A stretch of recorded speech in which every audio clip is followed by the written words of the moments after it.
ela pode ter se manifestado, por exemplo, no Amazonas, como o senhor viu. Uma cura de uma mordida de cobra. Eu não vi uma cura de mordida de cobra. Eu vi muitas coisas ali que me entristeceram. Eu vi um povo, muita gente, as igrejas lá são um pouco diferentes daqui, elas são enormes. Lá tem muita gente, lá uma família, ela não é constituída por 4, por 5 pessoas, ela é acima de 10 pessoas. Ok. Porque o marido e a mulher, ele tem 8 filhos, tem 10 filhos. Então uma família ali, não, eles têm, por acaso, eles têm parabólica, se vê muito lá, parabólica por todo lado. Mas eu digo assim, que eles têm muitos filhos. E aí então as igrejas enchem muito. Com 3 famílias você faz uma igreja que está aqui do tamanho daqui de Bauru. A maioria das igrejas hoje aqui em Bauru, as pequenas igrejas, tem 30, 40 membros. Né? Então 30, 40 membros lá é 2 famílias, 3. Concordo. Tá entendendo? Então fica facinho de você encher uma igreja lá. O que acontece? Lá nós tínhamos uma igrejinha na cidade de Manicoré, no bairro do Miralá. Era onde a gente tomava conta da igreja. É uma igrejinha de madeira. Eu não sei se tem a oportunidade de ver a foto dela, mas se você não teve, eu vou trazer para você ver. E aquela igreja, quando nós chegamos lá, tinha 3 pessoas. Aí a minha esposa, que é missionária, ela começou a fazer um trabalho com criança. E em vez da gente ver adultos indo para a igreja, a gente começou a ver crianças. Aí chegou ali a juntar 150 crianças. Nossa! E assim, um lugarzinho que você nem vê de onde sai tanta criança. Que beleza! E ali juntou todas aquelas criançadas, e a gente foi cuidando deles, dentro da medida. E as crianças que a gente notava lá, assim, se tivesse os shorts, não tinha camiseta. Olha só! Quando tinha, é uma coisa até triste de falar. E assim, outra coisa que eu notei que é bom a gente registrar, uma coisa que você, quando era criança, você tinha estilingue. Estilingue. O estilingue lá é um pouco característico da região, eu nunca vi em outro lugar.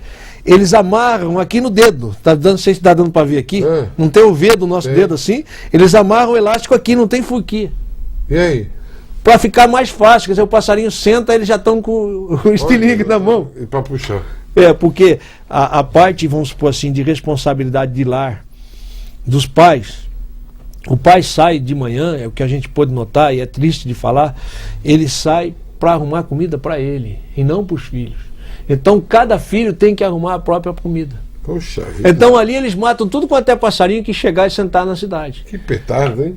Porque ali a cidade ela é cercada pela floresta amazônica. Não tem estrada que sai ligando de uma cidade para outra. É rio. É só o rio, mas mesmo para o lado onde não tem rio, não tem estrada. É só o rio, então? É só o rio. A saída é só o rio. Então, os passarinhos, eles eram, na minha ideia, era para ter muitos passarinhos na cidade. Mas eu não via passarinho lá. Aí depois eu comecei a notar que a criançada andava com esse estilingue amarrado no dedo. Pronto. Aí tudo quanto é passarinho que sentava... Aí sumiu tudo. Sumia tudo. Entendi. Então você vê a necessidade, a responsabilidade dos pais, a parte de saúde. Você ouviu lá alguma coisa relacionada a isso? De chegar... De demônio? Não, de Halloween, de bruxa. Eu vi que tinha muitas pessoas que faziam isso lá. Eu vi até um lugar onde faziam, mas eram os feiticeiros, eles ficam sempre do lado deles, né? Muito raramente eles se misturam com a gente, porque quando vem se misturar, já vem para ser liberto, já vem para ser curado, já vem para ser livre desses negócios. Que é o certo, né? Porque a Bíblia diz que Deus é maior do que as trevas, né? Deus é luz e é maior do que as trevas, e onde Deus chega, as trevas se rendem a Ele. Muito bem. A Ele, não a mim, tá? Amém. Nós temos uma curiosidade aqui da nossa produção, que é a seguinte. Há um país em que a época de finados não é tempo de luto. É o México, onde as famílias reverenciam seus mortos num ambiente de festa e alegria, com muita tequila e comidas que os defuntos mais gostavam. É interessante isso. Mas eu vou perguntar sobre o Dia dos Finados e discutir esse tema com o pastor Fernando no próximo bloco. A gente volta já. Olha que interessante. Vamos que vamos. Se você procura uma empresa experiente, atualizada e sincronizada com os avanços tecnológicos do mundo da informática, criada por profissionais graduados em engenharia, oferece hoje a melhor opção para as soluções em AutoCAD e treinamento nos softwares 3D Studio Max, Architectural Desktop e Mechanical Desktop. Ligue 3234-2779 para agendar uma aula e conhecer a escola. Engicade, Rua Araújo Leite, 2562. Vinhos e Companhia. Aprenda a degustar os melhores vinhos nacionais e internacionais e a preparar deliciosos acompanhamentos. Aposentado e pensionista do INSS, eu tô com essa fita no dedo para lembrar que agora no Cacique os juros são a partir de 1% ao mês. Crédito rápido e sem consulta. É do Cacique. Ah, e o prazo só ligando para acreditar. Reflexões. Todas as tardes, Roberto Purini faz a tradicional mensagem da paz, inspirada na Bíblia Sagrada. Na Rede Telecom, você fala, você ouve, você resolve todos os seus problemas de radiocomunicação por um custo muito acessível. Vale o preço da solução. Nós da Rede Telecom estamos preocupados com a comunicação de sua empresa. Ligue 3227-8873 ou acesse www.rente-telecom.com.br. Rente Telecom, locação, vendas e assistência técnica especializada. Curte som. Confira os videoclipes de ontem e hoje que marcaram o cenário musical pop.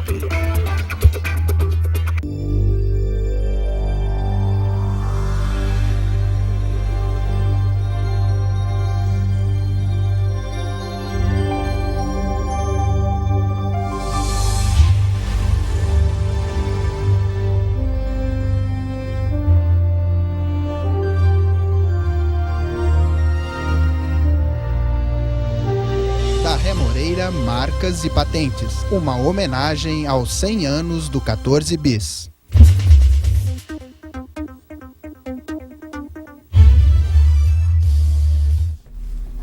Estamos de volta aqui no nosso Conexão Bauru, hoje conversando por vários temas ligados à semana, dia de Halloween, finados, de uma outra visão, uma visão evangélica, uma visão das igrejas pentecostais, com o pastor Fernando aqui, meu convidado de hoje.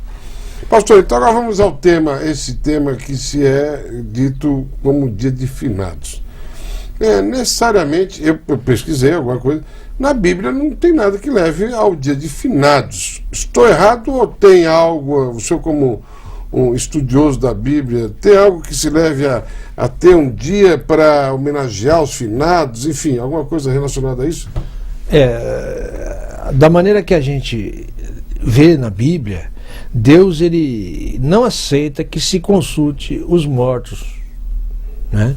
Então esse dia que o mundo comemora, as pessoas estão aí falando, um de um jeito, outro de jeito até estranho, como você falou aí lá no México. No México comemora, né? Então veja bem uma coisa. Tequila e comida. É uma ideia para nós que temos a Bíblia como regra de fé, assim, que nós devemos deixar de lado, nós não temos nada com isso, tá entendendo? Porque Deus, quando ele se apresenta, numa certa parte da Bíblia, ele diz assim: eu sou o Deus de Abraão, o Deus de Isaac e o Deus de Jacó. E Jesus mesmo falando isso, diz que Deus nessa hora estava querendo dizer para nós que ele é Deus de vivos e não de mortos. E Deus estava dizendo que para ele, Abraão, Isaac, Jacó, que Deus usou esses nomes mostrando que eram aqueles que anteriormente da gente, antes de nós, eles serviam a Deus e partiram. O que acontece? Eles estão vivos para Deus. Deus tem conservado a vida deles. Eles morreram porque a palavra morte, ela significa separação. Essas pessoas que partiram, que morreram, elas foram separadas de nós. Mas para Deus elas estão vivas. Então Deus é Deus dos vivos, não é isso? Quanto ao fato que você falou lá no México, né? É um negócio até curioso para mim, porque eu não sabia disso aí, não. Né? Festa e alegria, com muita tequila e comidas que os... Inclusive a gente vê muito em filme americano, né? Que o velório é diferente do nosso também, né, pastor? Eles comem, fuxica, conversa. No Nordeste, né? No Nordeste, eles têm um costume que eles falam assim: vamos lá, beber o morto, né? Beber o morto. Aí bebe o tempo do velório todo. Aí então veja bem uma coisa, tudo isso aí. Deixa a cara. Tudo isso aí são coisas, costumes, que não tem nada a ver com a Bíblia. Quando a pessoa está convertida, ela não pode fazer isso. Mas eu queria lembrar que, vamos supor assim, Paulo, ele teve o cuidado de conversar esse assunto nas cartas de Tessalonicenses, 1 Tessalonicenses, ele fala desse assunto para as pessoas que são crentes também, para aqueles que creem em Deus. Porque, na realidade, é um assunto que traz tristeza para a alma. Traz saudade, traz lembrança, né? Quem que não teve um pai, uma mãe, um parente, um amigo que partiu? Então você tem que saber que a tua alma também tem que ser tratada, né? Jesus disse, ó, não andeis ansiosos. Então a ansiedade é um problema hoje em dia. Não andei ansioso, é verdade. Né? É um problema. Hoje você vê aí pessoas com depressão, pessoas com um monte de coisa, tudo por causa da ansiedade, não está sabendo tratar a alma dela. Né? Então Paulo diz que eles estão vivos, né? Eles estão vivos para Deus e que Jesus tornará a trazer eles. Mostra até que na ressurreição eles vão ressurgir primeiro que nós. Depois que eles ressurgirem, haverem a ressurreição destes que vão para a glória, aí então vai haver a transformação do corpo daqueles que estiverem vivos. Né? Porque Deus é vida e Deus não tem morte, Deus não tem separação. Quando você está na palavra de Deus, você está unido a Deus. Jesus chegou ao ponto de dizer assim, eu e o Pai somos um. Por quê? Porque ele queria dizer que Deus não é Deus de divisão, Deus é Deus de união, nós somos um. E se nós formos um com Jesus, nós vamos acabar sendo um com Deus. Não é isso? Através de Jesus. Então isso aí praticamente aniquila a morte, né? Tem vez que diz ali, né? Ó morte, onde está a tua vitória? Porque Paulo exagera uma certa hora, ele diz assim, quem me livrará o corpo desta morte? Né? Porque a morte da carne não tem como da gente se livrar, todos vamos enfrentá-la. Não é? A certeza de estarmos vivos é que um dia vamos morrer. Amém. Não é isso? Então a morte nós vamos enfrentar. Agora, é claro, nós temos que preparar, não só para a morte, mas nós temos que nos preparar para a vida após a morte. O que é a vida após a morte? Não é a ressurreição de morto para conversar com o morto, isso que eu estou falando. A vida depois da morte é Jesus. Só tem vida depois da morte quem tiver em Jesus. A Bíblia diz que após a morte segue-se o juízo. Então, aquele que fez o bem, ele vai ser separado para Deus e vai ter vida com Deus. Aquele que fez o mal, ele vai ser separado para longe de Deus e vai entrar num caminho de trevas, num caminho de escuridão. Está entendendo? Entendi. E também tem uma coisa, Jesus disse que ia chegar o dia que até aqueles que estavam nos sepulcros, todos os que estiverem nos sepulcros, ouvirão a voz do Filho de Deus e vão ressuscitar. Então existe ressurreição. Tanto faz você ser bom, como você ser ruim, como você ser de Deus, como você não ser de Deus, você vai ressurgir para tomar um rumo. Qual é que é o rumo? Os que serviram a Deus vão com Jesus. E os que não serviram a Deus vão ser condenados com as trevas. Entendi. E aí então entra aquela palavra que a Bíblia chama de segunda morte. Né? Porque muitas vezes a pessoa tem medo da morte e pensa que a morte é uma só. Não, existe essa morte agora que está aqui eminente para todos nós, e existe a segunda morte, que é a separação definitiva de Deus. Qual é a mensagem do Evangelho? Arrependei-vos. Se arrepender do quê? Justamente de tudo isso que nós estamos falando aqui. De todos os artifícios que nós fazemos, para quê? Para que a nossa vida fique mais fácil. Né? Porque na realidade é isso, é uma fuga. Vamos fazer o dia das bruxas, vamos fazer o dia dos finados, vamos fazer o dia do Natal, o dia de qualquer outra coisa, para quê? É uma fuga, Natan, para que a gente consiga viver feliz. E na realidade, a felicidade, a vida está em Jesus, está nessas palavras aqui que nós pregamos. E pode ser uma fuga também do dia a dia daquela pessoa que ainda não se conformou com a perda de um ente querido? Pode ser? Pode. Essa pessoa está o quê? Ela está num estado de ansiedade, ela está não sabendo trabalhar o sentimento da alma dela, e ela está se encontrando em depressão, e tudo quanto é coisa ruim, vai vir ali. Pode levar anos. Sim, pode levar anos e anos. Anos e anos. Anos e anos. Nós tivemos um caso, acho que eu cheguei a contar para você, de uma senhora de 85 anos. Não. E essa senhora, há pouco tempo aqui em Bauru, 85 anos ela tem, ela estava com um problema de câncer, e ela não conseguia, mas inclusive eu dizia assim, a família dela é crente, até ela é crente há muito tempo, há mais de 40 anos. Aí o que acontece? Ela entrou num estágio desse de tristeza, Escute uma coisa, lembra que nós falamos do Pentecoste? Sim. E que o Pentecoste estava ligado na alegria? Sim, claro. Então, do mesmo modo, eu posso dizer que a tristeza está ligada com aquilo que não é Pentecoste, que não é festa, e que a tristeza é ligada com as trevas. Entendi. Então, veja bem uma coisa, quando você começa a ficar triste, nesse caso que você está dizendo, o motivo, né? Pouco importa, mas você está ficando triste. Então você está abrindo uma brecha, você está abrindo uma falha para que o inimigo entre através daquilo e aí ele vai fazer com você o que ele quiser. É o caso dessa senhora, ela não conseguia perdoar e foi ficando triste. Aí Deus mostrou que ela tinha que perdoar. Quando nós mandamos o recado que ela tinha que perdoar, que a pessoa foi lá, orou e ela perdoou o que tinha que perdoar, aí então o inimigo se manifestou, porque o maligno, ele se faz excessivamente maligno. Aí ele teve problema de manifestar nessa senhora, e nós fomos lá e Deus deu a graça dela ser liberta. Hoje, em vez dela estar lá parada, chorando, dando trabalho para todo mundo, a notícia que chega para nós é que ela já está fazendo vestido para as irmãs. Está costurando, ajudando as irmãs, trabalhando, porque a obra de Deus é tudo que a gente tem para fazer, tudo aquilo que chega na nossa mão, nós temos que fazer em nome de Jesus. E o que o evangélico faz nesse feriado? Ele vai no cemitério? Ele não vai? A reunião, o que é consagrado? Olha, eu entendo da seguinte forma, o culto nesse dia é um culto igual aos outros cultos. Igual, tudo bem. Igual, não tem diferença alguma. O fato da pessoa ir para o cemitério, eu acho errado, ainda mais nesse dia, né? Porque você está vendo todo mundo ir. Se você for, você vai ser um exemplo errado, né? A pessoa não vai entender, mesmo que você foi lá, mas não para cultuar os mortos, para uma outra coisa, sei lá o que você foi fazer lá.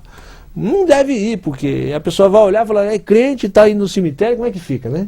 E nós temos que ser molde, né? A nossa vida é um espelho da palavra de Deus. A gente que olhar em mim tem que ver a Bíblia. Tá certo. Né? Então olhou no crente, tem que ver Bíblia, tem que ver a palavra de Deus. Então não tem por que o crente ir lá, não tem motivo. Muito bem. Bom, pastor, eu acho que eu matei minhas dúvidas aqui e deu para dar uma clareada no Halloween, nos finados, e enfim, o que é uma igreja pentecostal. Quanto tempo o senhor está militando na igreja? Eu tenho 15 anos de convertido.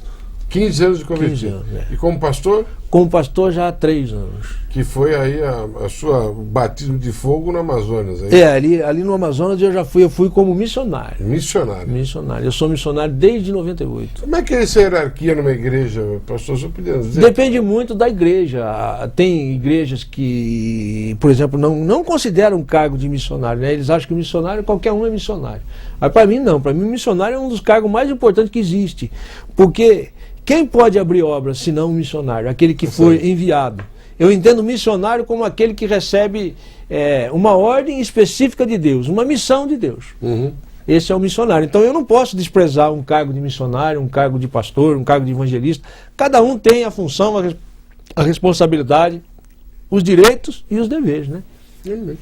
Bom, pastor, nós estamos encerrando nosso programa. Esse aqui é um bloco de notas, um mimo aqui do nosso programa TV com Bauru, que eu espero que o senhor leve lá para o seu escritório, da sua residência, vamos levar lá. Ou na igreja, tomar algumas notas aí e lembrar sempre da gente. Tá certo. Nós vamos estar orando por você. Apesar que nós vamos ter boas notícias aí para frente, né? Uma participação maior do pastor Fernando aqui com a gente. Vamos ver o que vai acontecer. É isso? É isso mesmo. mesmo. Fé vai acontecer, é só querer. Amém. Não é? É claro. Amém. Olha, nós estamos com uma frase do dia aqui. A frase do dia de hoje é a seguinte: a vida feliz consiste na tranquilidade da mente. Gostou? É isso mesmo? A mente que está tranquila em Jesus. Amém? Amém. Bom, pastor Fernando, Deus muito abençoe. obrigado. Estamos à disposição. Espero que o senhor tenha gostado. Amém, eu gostei. Espero ter falado o que foi de encontro. Veio sim, graças Amém? a Deus. Vamos ver se a gente abre mais esses temas e discuti-los aqui no nosso Conexão Bauru. Eu gostei muito, é uma visão, um outro tipo de visão, que obviamente quem é católico ou espírita está acostumado com outros tipos de vertentes, mas eu quis trazer justamente isso, para a gente ver a convergência das ideias aí, tanto do lado católico, evangélico, espírita, enfim. Estamos aqui para fazer essa Conexão Bauru. Estamos encerrando nosso programa de hoje e amanhã estaremos de volta aqui no mesmo bate-horário, no mesmo bate-canal, nessa quarta-feira, dia de feijoada, véspera de feriadão. Toma cuidado nas estradas, vamos calibrar os pneus, passa aí, veja os freios, não beba, vai devagar, que a gente chega lá, se Deus quiser. Valeu, um beijo do gordo, até amanhã.